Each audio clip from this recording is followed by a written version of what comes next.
በስመ አብ ወወልድ ወመንፈስ ቅዱስ አሐዱ አምላክ አሜን። በክርስቶስ ክርስቲያን በወልድ ወልደ እግዚአብሔር በመንፈስ ቅዱስ መንፈሳውያን የተሰኛችሁ ያያሉ የልዑል እግዚአብሔር ቤተሰቦች የእናታችን የቅድስት ድንግል ማርያም የአስራት የበኩራት ልጆች እንኳን ለጻድቁ ለአቡነ ሀብተ ማርያም ወርሃዊ መታሰቢያ ክብረ በዓል እንዲሁም በዚህች ዕለት ለሚታሰቡ ወርሃዊና ዓመታዊ መታሰቢያ ክብረ በዓል በሰላም በጤና ደረሳችሁ። ዝክር ሚዲያችንን ሰብስክራይብ፣ ላይክ እንዲሁም ሼር በማድረግ አገልግሎታችን እንድታበረታቱ ስንል በልዑል እግዚአብሔር ስም በትህትና ቃል እናሳስባለን።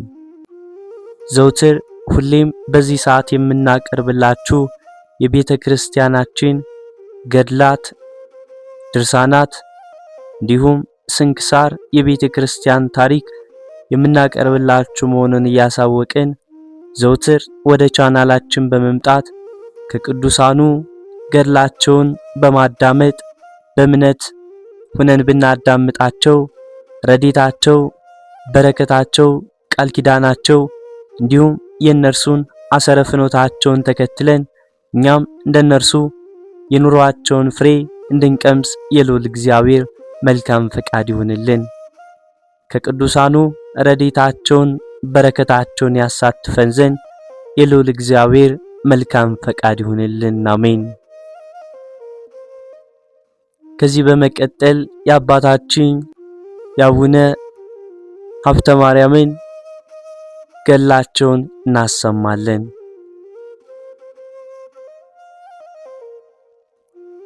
በዚህችም ቀን ኢትዮጵያዊ መነኩስ አባታችን አቡነ ሀብተ ማርያም የዕረፍቱ ወርሃዊ መታሰቢያ ነው። ይህም ቅዱስ አባት የትውልድ ሀገሩ የራኡይ በምትባል በስተምስራቅ ባለች ሀገር ውስጥ ሲሆን በዚያችም ስሙ ፍሬ ብሩክ የሚባል አንድ ደግ ሰው ነበረ። ይህም ከክቡራን ሰዎች ወገን የሆነ እጅግ ሀብታምም የነበረ ሲሆን በሕጋዊ ጋብቻ ያጋቡት ብሩክት የሆነች ስሟ ዮስቲና የምትባል ሚስት ነበረችው። እርሷም በበጎ ምግባርና ስራ የተጌጠች ናት። ይቺውም ደግ እናታችን በሕግ ተወስና ሳለች በጽኑ ገድል፣ በጾም፣ በጸሎት፣ በምጽዋትና በስግደትም ትጋደል ነበር።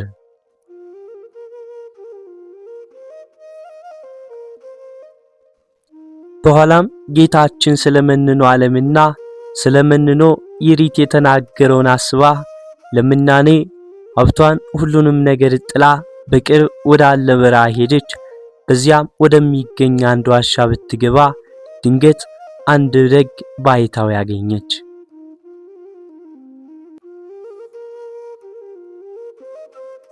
ያም ባህታዊ ስላመጣጧ በተግሳጽ መልክ ሲጠይቃት እርሷ የመጣችው በዚያ ሰው እንደሌለ አስባ እንደሆነ ነገረችውና ከዚያ ወጥታ ወደ ሌላ ዋሻ ልትሄድ ስትል በመንፈስ ቅዱስ ተገልጦለት ከእርሷ ደግ የሆነ ቅዱስ ፍሬ እንደሚወጣም ነግሮ ወደ ዓለም እንድትመለስ አዘዛት።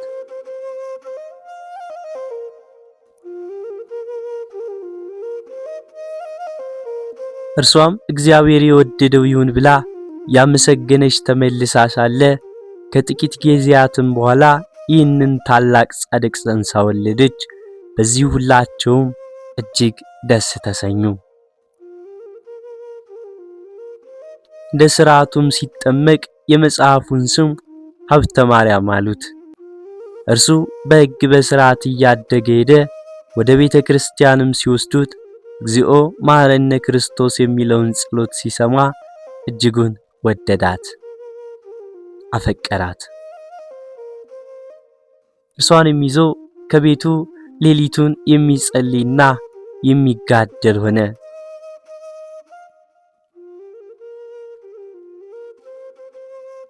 በኋላም አባቱ እረኝነት ሰዶ ሳለ በዚያ በጎቹን ሲጠብቅ የበግ ጠባቂዎችን ዛሬ ዝናብ ይዘንባልና ንግባ አላቸው። እነርሱም ምን ደመና አለና ነው? ቀኑ ገና በራ ነው አሉት። ባልሰሙትም ጊዜ እርሱ በጎቹን ይዞ ወደ ቤቱ እንደገባ ኃይለኛ ዝናብ፣ ነፋስና መብረቅ የቀላቀለ ዘነመ። በሌላም ጊዜ እንዲሁ አንድ እረኛ በጉልበት በአባታችን አቡነ ሀብተ ማርያምን በትሩን ነጠቀው።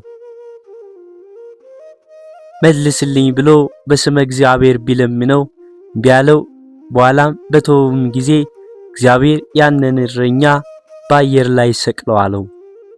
እረኞቹም አባ ሀብተ ማርያምን በለመኑትም ጊዜ እግዚአብሔር ነውና ስለ ስሙ ብሎ የቀጣው ማሪው እርሱ ከወደደ ይማረው ሲል ያረኛ ተፈታና ወረደ። መጥቶም ከአባታችን እግር ስር ወደቀ።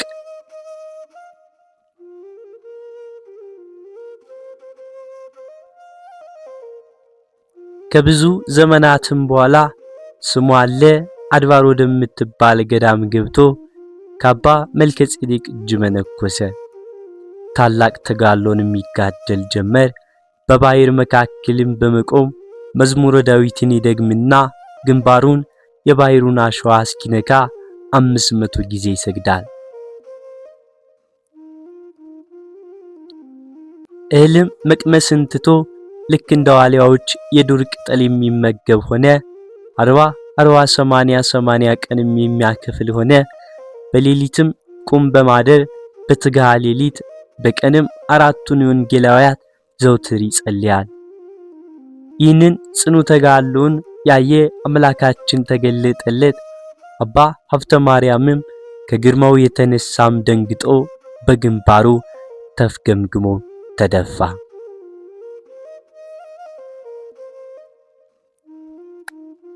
ጌታችንም እፍ ብሎ አጽናንቶ ኃይል ጽን ሰጥቶ አስነሳውና ወዳጄ ሀብተ ማርያም ሆይ ላጠፋ ሳይሆን ኃይልን ጽን ቃል ኪዳንም ልሰጠነውና የመጣውት አትፍራም አለው።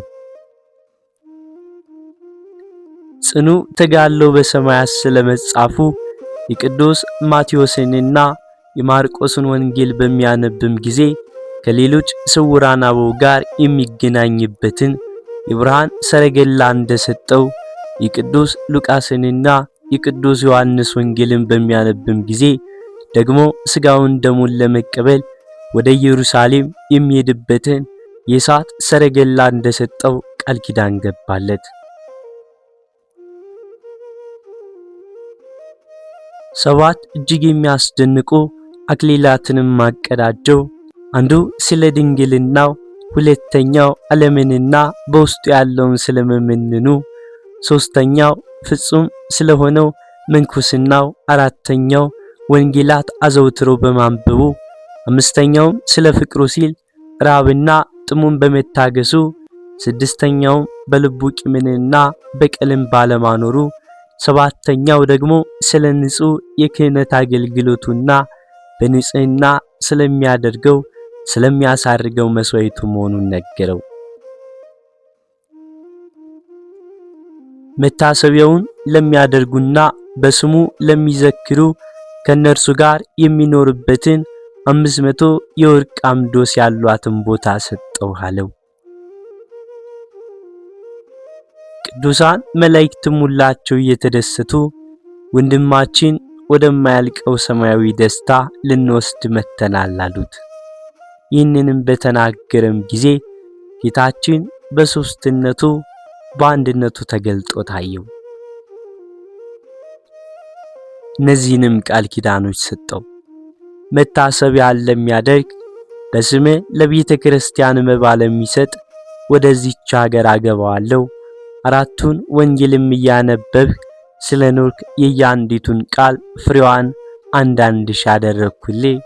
ይኸውም ካንተ በኋላ ለሚመጡት ልጆቼን መጽሐፈ ገድልን ለሚያነቡና በእምነት ለሚሰሙ የገድልን መጽሐፍ በተነበበበት ውሃ ለሚረጩ ለሚነክሩ ይህ ቃል ኪዳን ሰጥቻለሁ። ከዚህም በኋላ ጌታችን 3 ጊዜ ሳመው። ነፍሱም ከስጋው በሰላም ተለየች። ቅዱሳን መላእክትም በታላቅ ደስታ እያመሰግኑ አሳረጓት። እግዚአብሔር አምላካችን በዚህ ደግ አባት ጸሎት በአቡነ ሀብተ ማርያም ረድኤቱን በረከቱን ያውልብን ያሳድርብን። አማላጅነታቸው አይለየን። አሜን።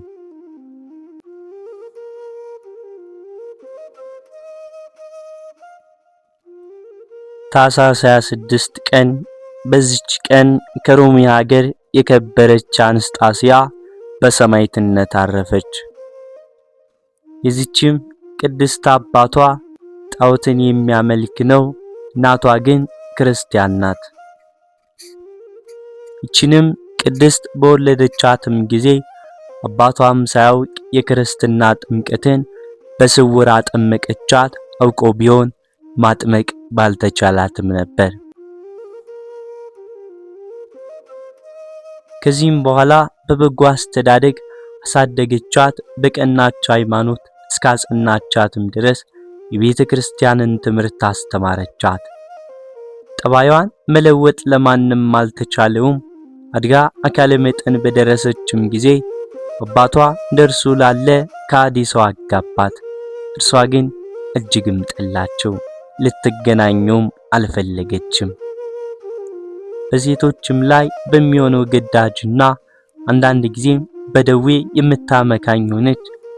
እንዲጠላትና ከእርሷ እንዲለይ ያደፈና የቆሸሸም ልብስ ትለብስም ነበር።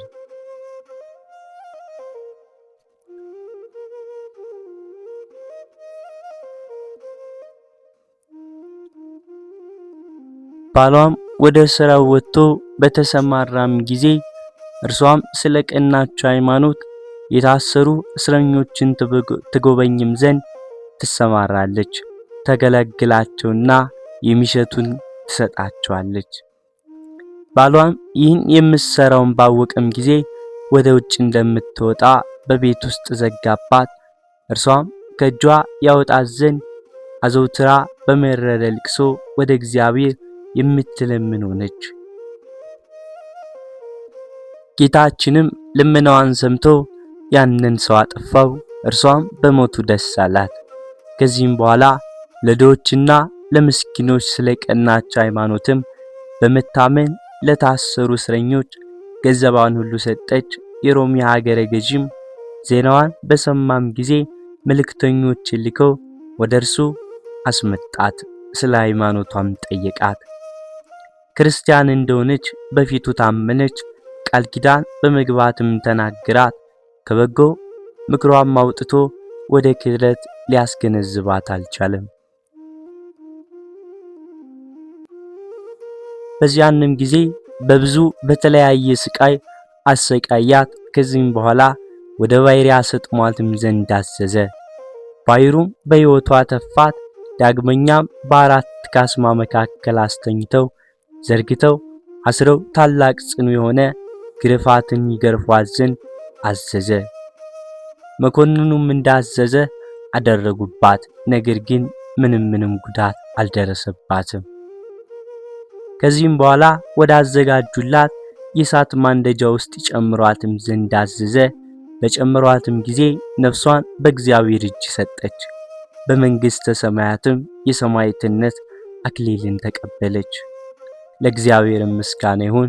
እኛም በዚች ደግ አንስት ጸሎት ይማረን፣ በረከቱም ከኛ ጋር ትሁን ለዘላለም አሜን። በዚች ቀን የከበረች ሰማዕት ዮልያና መታሰቢያዋ ነው። የጻድቁ አቦሊም መታሰቢያው ነው። በረከታቸውም ከኛ ጋር ትኑር። ለእግዚአብሔር ምስጋና ይሁን ለዘላለም አሜን።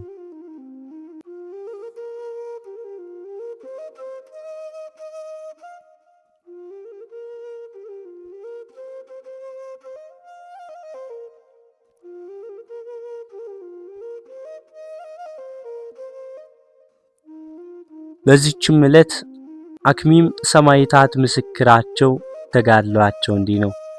በዚህችም ዕለት የከበሩ የአክሚም ሰማዕታት የምስክርነታቸውን ተጋድሎን ፈጽመው ዜናቸውም እንዲህ ነው። አክሚም በሚባል ሀገር ሹም የሆነ አንድ ደግ ሰው ነበረ። በወርቅ በብር ባለጸጋ ነው። ስሙም አሊስማንዲዮስ ይባላል። ስማቸው ዲዮስቆሮስና ሰላክቢዮስ የሚባል 2 ልጆችን ወለደ። እነርሱም ከመጾምና ከመጸለይ ጋር እግዚአብሔርን በመፍራት አደጉ።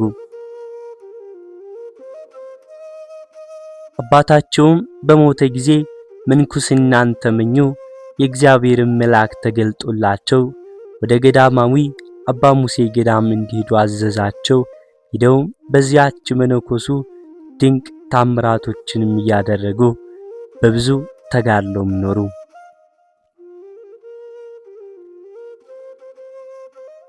ከጥቂት ወራትም በኋላ ዲዮስቆሮስ ቅስና ከሰላቢዮስም ዲቁና ተሾመ። ዲዮቅሊጥያኖስም የክብር ባለቤት ክርስቶስን በካደውም ጊዜ ለጣዖታት የማይሰግዱ ክርስቲያኖችን ሁሉ ይገድል ዘንድ የእንዴናው ገዢ አርያኖስን አዘዘው። አርያኖስም አክሚም ከተማ በደረሰም ጊዜ ኤጲስቆጶሱን አባ በቡሉንያስን ያዘዘውና አስሮ ወደ ሀገር ውስጥ ገባ። የእግዚአብሔር መልአክ ሚካኤልም ለዲዮስቆሮስና ለሰላክቢዮስ ተገለጠላቸው። ወደ መነኮሱም ሄደው የምስክርነት አክሊልን እንዲቀበሉ ነገራቸው። እነርሱም ታኅሳስ 28 ቀን 24 መነኮሳት ሆነው ሄዱ። ወደ አክሚም ከተማም ሲደርሱ በመድኃኒታችን ክርስቶስ ቤተክርስቲያን ውስጥ የከበረ የልደትን በዓል ለማክበርና ስለከበረ ስሙም ይሞቱ ዘንድ የክርስቲያን ወገኖችን ከሴቶቻቸውና ከልጆቻቸው ጋር ተሰብስበው አገኟቸው። ኤጲስቆጶሱ አባ ቡኑዲያስም ከእርሳቸው ጋር ገባ። በማግስቱም አባ ቡኑዲያስ ቀደሰ። አጊዮስ ወደሚባለው በደረሰም ጊዜ መላእክት እንዲህ ብለው በታላቅ ድምፅ አመሰገኑ። ቅዱስ ቅዱስ ቅዱስ እግዚአብሔር አሸናፊ ፍጹም የጌትነት ምስጋና በሰማይና በምድር የመላ ነው። ያን ጊዜ ጌታችን መድኃኒታችንን በመሰዊያው ታቦት ላይ ተቀምጦ መላእክትም በዙሪያው ቆሞ ቁርባኑን እያነሳ በካህኑ እጅ ላይ በሚደረግ የተሰበሰቡትን ሲያቆርባቸው ቅዱሳኑ አዩት። በዚያንም ጊዜ መኮንኑ አርያኖስ ደረሰ። ተቆጥተው ወደ ቤተ ክርስቲያን ገብቶ ስማቸው በወፊያና ወኒን የሚባሉ 2 የሀገር አለቆችን ይዞ ራሳቸውን በሰይፍ ቆረጠ። ከነርሱም በኋላ ዲያቆናትን፣ ንፍቀ ዲያቆናትን፣ መዘምራንን፣ የቤተ ክርስቲያንን ሹሞች ደማቸው ከቤተ ክርስቲያን ደጃፍ ወጥቶ 20 ክንድ ያክል እስኪጎርፍ ሴቶችና ልጆችም ሳያስቀር አረዳቸው። ከዚህም በኋላ ኤጲስቆጶሱን አባ ቡኑዲያስን፣ ዲዮስቆሮስን፣ ሰክላቢዮስን ከእርሳቸውም ጋር ያሉ መነኮሳትን ከእርሱ ጋር ወሰዳቸው። ለጣዖትም ይሰግዱ ዘንድ ሸነገላቸው። እምቢ ባሉትም ጊዜ አጥንቶቻቸው እስከሚለያዩም ድረስ ይደበድባቸው ዘንድ አዘዘ። የእግዚአብሔር መልአክ ቅዱስ ሚካኤል ተገልጦላቸው አዳናቸው። የአርያኖስም የጭፍሮቹ ታላላቆች ኮሪዮንና ፊሊሞና ከጭፍሮቹም 40 ሰዎች ይህን ድንቅ ታምር አይተው በክብር ባለቤት ጌታችን ኢየሱስ ክርስቶስ አመኑ።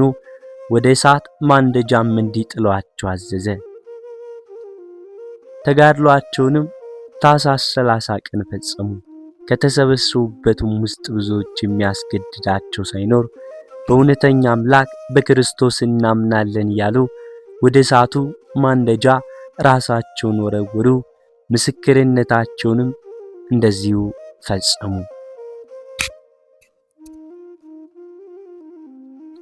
ከዚህም በኋላ ጥር 1 ቀን ዲዮስቆሮስና ሰከላልቢዮስ ታስረው ሳሉ የመላእክት አለቃ ቅዱስ ሚካኤል ተገለጠላቸውና ምስክርነታቸው እንዲፈጽሙ አበረታቸው። በነጋም ጊዜ ለአማልክት ስለመስገድ አርያኖስ ተናገራቸው። አይሆንም ባሉትም ጊዜ የዲዮስቆሮስን ዓይኖችን ያወልቁ ዘንድ አዘዘ። ቅዱሱም የወለቁ ዓይኖቹን አንስቶ ወደ ቦታቸው መለሳቸው። መኮንኑ ሉኪዮስም አይቶ ከሰራዊቱ ጋር በጌታችን በመድኃኒታችን ኢየሱስ ክርስቶስ አመነ። ወደ እሳትም ወረሯቸው፣ ምስክርነታቸውንም ፈጸሙ። ከዚህም በኋላ የከበሩ ሰማዕታትን ይገድሏቸው ዘንድ አርያኖስ አዘዘ። ሲጸልዩም የክብር ባለቤት ጌታችን ኢየሱስ ክርስቶስ ተገለጠላቸው። ስማቸውን ለሚጠራ መታሰቢያቸውንም ለሚያደርግላቸውንም ለሚጽፍ ከቅዱሳን አንድነት ይቆጥረው ዘንድ ቃል ኪዳንም ሰጣቸው። ከዚህም በኋላ ወታደሩ ቀርቦ የቅዱስ ዲዮስቆሮስን ራስ ቆረጠ። ሰክላቢዮስንም ከወገቡ በላይ ቆረጡት። 24ቱ መነኮሳትም ከቁመታቸው ሰነጠቋቸው። በዚች በጥር 1 ቀን ሁሉም ተቆረጡ። ከዘመዶቻቸው የሆነ ሳሙኤል በአብ በወልድ በመንፈስ ቅዱስ ስም በከበረች ቤተክርስቲያን ውስጥ ቀበራቸው። በሀገረ አክሚም የተገደሉ ሰማዕታትም ቁጥራቸው 8140 ሆነ። ለእግዚአብሔር ምስጋና ይሁን። እኛንም በእነዚህ ቅዱሳን ጸሎት ይማረን፣ በረከታቸው ከኛ ጋር ትኑር ለዘላለሙ አሜን። ወስብሐት ለእግዚአብሔር ወለወላዲቱ ድንግል ወለመስቀሉ ክቡር። በዚሁ ቆየን። አሜን። በስመ